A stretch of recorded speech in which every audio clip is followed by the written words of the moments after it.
Sari sebagai penyanyi 2 dan saya Mika Intan Paradila sebagai penyanyi 3. Di sini kami akan menyampaikan materi bab 1 yaitu mengenai sebelum mengenal tulisan dan terbentuknya kepulauan di Indonesia. Baiklah, untuk mempersingkat waktu kepada penyanyi 1 saya persilakan. Baiklah, terima kasih kepada moderator.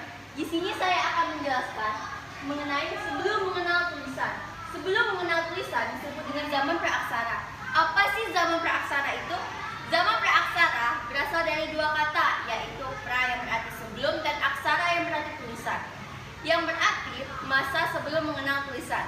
Adapun istilah lain dari zaman praaksara yaitu nileka, yang berarti nil tanpa dan leka tulisan. Kapan zaman praaksara berakhir? Zaman praaksara dimulai sudah tentu sejak manusia ada. Itulah titik dimulai mana masa praaksara. Zaman praaksara berakhir setelah manusia mengenal tulisan. Untuk menyelidiki zaman praaksara, para sejarah harus menggunakan metode penelitian arkeologi dan ilmu alam seperti geologi dan biologi. Arkeologi adalah bidang ilmu yang mengkaji bukti-bukti atau jejak peninggalan fisik seperti lempengan, artefak, monumen, candi, dan sebagainya. Adanya perbedaan peradaban tiap negara dikarenakan adanya perbedaan kemajuan pada masing-masing negara. Contohnya pada negara Indonesia dan Mesir. Penduduk Indonesia baru memulai masa aksara sekitar abad ke-5 Masehi.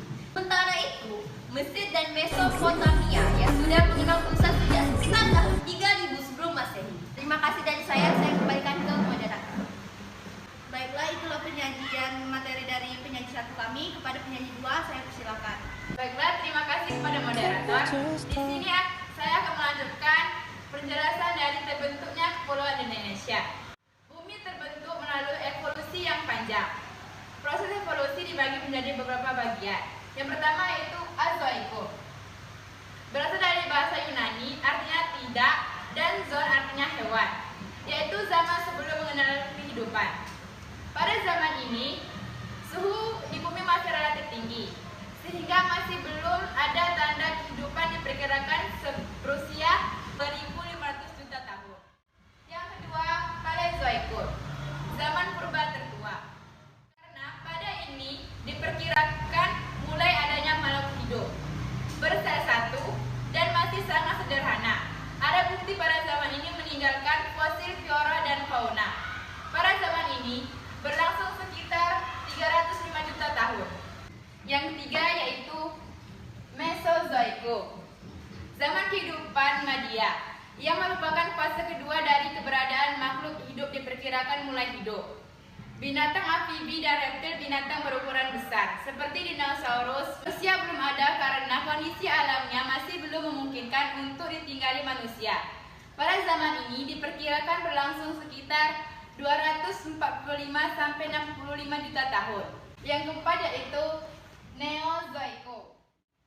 Pada kehidupan ini adalah kehidupan muda, karena merupakan masa termuda dalam usia bumi dan masih berlaku sampai sekarang ini. Pada zaman ini dibagi menjadi dua tahap, yaitu tersier dan kuarter.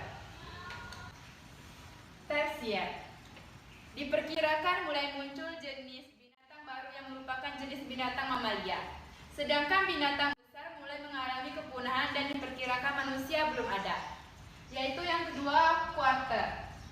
Manusia mulai muncul. Hal ini dibuktikan dengan ditemukannya fosil manusia yang telah diperkirakan usianya berada pada kala Pleistosen. Di Pleistosen awal ditemukan fosil Pithecanthropus mojokertensis dan sekarang ditemukan Meganthropus paleogeneticus. Oke, terima kasih kepada penyanyi 2. Kepada penyanyi 3 saya persilakan. Baiklah, terima kasih kepada moderator. Di sini saya akan melanjutkan penyampaian dari penyanyi 2. Akibat adanya pergerakan lempeng, benua Eurasia terpecah menjadi pulau yang terpisah-pisah satu sama lain. Sebagian menjadi Pulau Sumatera, Jawa, Kalimantan, dan Nusa Tenggara Timur, dan sebagian menjadi Maluku Tenggara. Sebagian besar daratan Sumatera, Kalimantan, dan Jawa telah tenggelam menjadi laut dangkal sebagai akibat terjadinya proses kenaikan permukaan laut atau transgresi. Pada kata Pliocene, sekitar 5 juta tahun lalu, terjadi pergerakan tektonis yang sangat kuat. Kegiatan tektonis dan vulkanis terus aktif hingga awal masa Pleistosen, yang dikenal Filopleistosen. Sejak kala Pliocene hingga awal Pleistosen, 1,8 juta tahun lalu, pada zaman Quarter 600.000 tahun lalu disebut juga zaman es. Zaman glasial dan zaman interglasial ini berlangsung silih berganti selama zaman Diluvium atau Pleistocene. Baiklah, saya kembalikan ke moderator. Sekian penyampaian materi dari kami. Apabila ada salah kata atau ucapan mohon dimaafkan. Kami akhiri. Wabillahi taufiq wal hidayah. Wassalamualaikum